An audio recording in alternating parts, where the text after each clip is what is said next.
Invincible is back, baby, and not only is Mark double-cheeked up for episode 1, it's also setting up some big things on the horizon for the rest of season 2.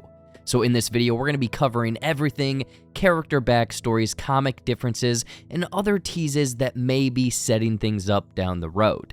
I'm J-Buck, welcome to J-Buck Studios, thank you so much for stopping by. Now let's get into season 2, episode 1 of... So this episode kicks off in a dystopian way with what looks like to be Invincible's current Earth from season 1 completely in shambles. And by some will and sheer happenstance, Omni-Man and Mark are now working together, conquering Earth for the Viltrumites. Comic readers should be familiar with this, pulling directly from issue 16's opening, featuring almost beat for beat what goes down here. Honestly, I was a bit surprised and a little confused, honestly, because I thought that this was a massive time jump to a later season, but rather we learn that this season is introducing multiple dimensions. The multiverse is alive, baby! Specifically being accessible by a new character, Angstrom Levy. This guy very much has the power to open portals to any and all dimensions via, Rick Sanchez-like green squiggly portal things with his gun. We'll get more into Angstrom in a bit, as this dimension is one where Mark teamed up with Omni-Man and essentially laid waste to much of the world. Now, the thing that stood out to me was when Mark and Omni-Man attacked the remaining heroes in the underground bunker, which is heavily in line with the opening of X-Men Days of Futures Past. Obviously, the Invincible comics released before that 2014 movie, but yeah, the pieces are right there, almost spot on, with our heroes having gone through some missing in action, and so forth. On top of that, Mark's confrontation with Eve, resulting in her being paralyzed, feels like a nod to Barbara Gordon's Batgirl from The Killing Joke, ending in a similar fate. Different, but both superheroes being paralyzed in action. So if we keep returning to this evil Mark's dimension, I'm curious if Eve will be wheelchair bound. One interesting thing is the remaining Guardians of the Globe attempting to use something called the Null Energy to stop Omni-Man and Mark. This could be, just some nullifying energy Cecil created for them, but I'm wondering if this is a subtle nod to another Image Comics character, Tech Jack, and one of his villains, Null, an intergalactic alien bounty hunter you do not want to mess with. I'm probably digging way too deep, so let me know your thoughts in the comments. Moving along, Angstrom Levy and his 1,000 different doppelgangers are at the core of this episode. His initial storyline is something that plays out again like the opening, beat for beat the same in the comics, over a handful of issues. Now, this whole grand plan is essentially liberating the entire multiverse, learning the pros and cons of each different dimension, and then implementing solutions to create utopias. He is a peacekeeper. Angstrom breaks out the Mauler twins. I'm curious if this is going to be a reoccurring gag in every single season of them breaking out, but Angstrom needs them because of their extensive cloning knowledge, but not just cloning, transferring knowledge as well. Having built a similar machine as the Maulers, only bigger, his plan seems to be flawless, gain all of the multiversal knowledge that he can, and then start to help, until Mark is sent via Cecil, ruining the whole procedure, with the machine exploding because Angstrom Prime interrupts the procedure because he didn't want to have his whole plan bathed in blood. Again, he is a peacekeeper. But he survives, and having all of these different voices and memories in his head would honestly be horrifying, which we get a quick glimpse of at the end of this episode, with one of his core memories being that, yes, Invincible made him like this, the monster that he is. So revenge and returning into the fold is no doubt in the cards, and I'll talk more about Angstrom's future and where he might have gone later in the spoiler section, so stay tuned. Mark is going through the motions, dealing with the PTSD from last season, on top of him balancing high school, a girlfriend, and just being a teenager in general, as he boringly stops crime, stopping Elephant Man, a parody of Marvel's Rhino, and a nice callback to season 1 where Omni-Man tells Mark it'll be good practice to stop the Elephant Man. He also has run-ins with Mag Maniac and Tether Tyron from the Metalhead episode from season 1.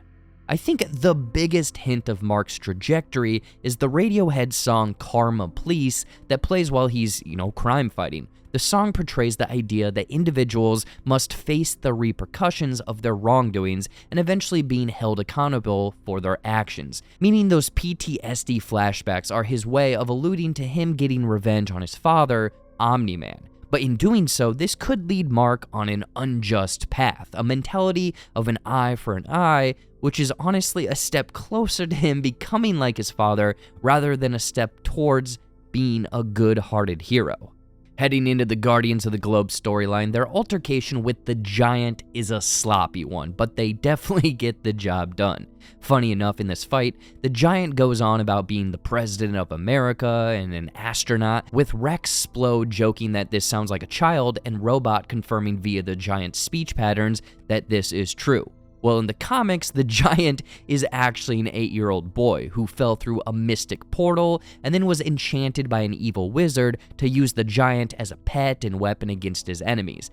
But that went horribly wrong, as the Giant became the new leader of this alternate dimension, eventually leading to the Giant's enemies sending the Giant back to Earth and the New York City rampage. So it's all connected, man. But the one thing of note is the Immortal being the new/old leader of the group, because Robot, aka Rudy, is slipping in his leadership role, and this is because he is now human, dealing with feelings and other things like fear. I'm curious if this is teased that the whole brain cloning procedure had a hiccup, and one of his powerful traits was autonomy before, and him slowly becoming more and more human comes with drawbacks. So I'm saying, much like the sketchy cloning idea from Season 1, something fishy with Rudy is bound to happen, especially with him being replaced and also bringing in a new member for the team, Bulletproof. Now, I'm not going to get into the extensive history of Bulletproof, but Zendale Randolph essentially received his powers because of his twin experimented on him, and it worked, but Zendale accidentally disintegrated his twin brother in the process. He possesses power set kinda sorta similar to Invincible's, even being a stand-in for Invincible in later comic storylines. A very small thing that I think is going to pay off big later down the road is the weird black and red card that Olga gives to Debbie, saying that this should help. Now, quickly looking at this card, the dots and dashes tell us that this is Morse code, spelling out SOS. So unless Olga is trying to have Debbie listen to mid-2000s Rihanna, this could be how Olga was able to get over the tragedy of Red Rush in Season 1. I'm assuming that this SOS society or program has connections to Russia because of where Olga has been since Season 1. I tried searching through several issues of the comics and only found some Russian Red Rush hoax mentioned in a single panel. So basically I found nothing. We ain't found shit!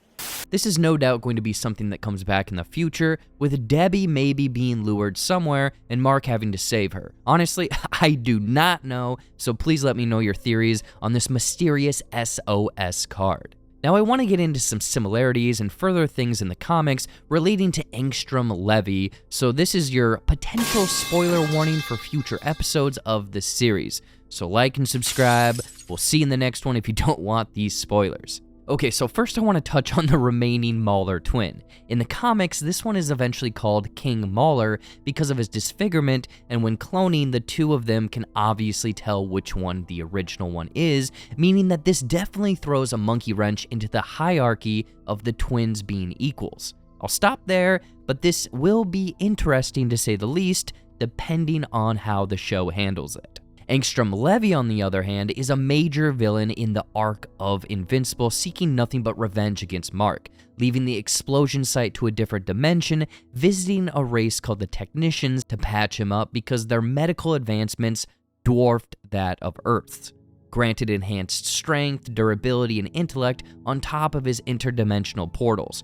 As someone who is kinda sorta like Jet Li from The One, Angstrom has the knowledge of thousands of himself, eventually learning Invincible's real identity through one of his doppelganger's knowledge. So this leads him to track down Mark's family, holding them hostage, as he torments Mark by sending him through dozens of dimensions to wear him down before he strikes. Now, side note, Some of the dimensions are very interesting and might be huge spoilery Easter eggs, and even though this is a spoiler section, I do not want to ruin those surprises if and when they happen in the show. Anyway, Angstrom eventually harms Debbie, breaking her arm, and this entirely sets Mark off into a violent fury, beating Angstrom across multiple dimensions, eventually landing in a wasteland similar to that of the opening dimension of this series, and beats Angstrom to death.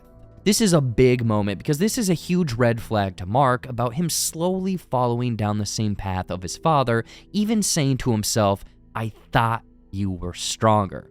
I'll leave things there, but it looks like this first half, or potentially full season 2 of Invincible, may be covering this arc with Angstrom Levy as the overarching villain for Mark.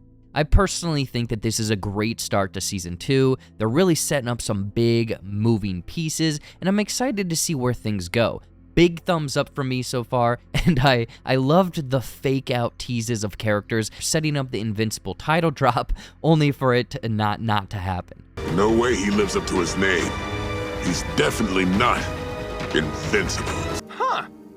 I guess he really is invincible. That is everything for episode 1, not only teasing up a big bad villain, but the potential for these other dimensions to bleed into our main Invincible dimension could bring in some wild and crazy things. But what did you think of episode 1, the big bad villain for this season, and what hopes do you have for season 2 overall? Do that thing and let me know your thoughts and everything in the comments below.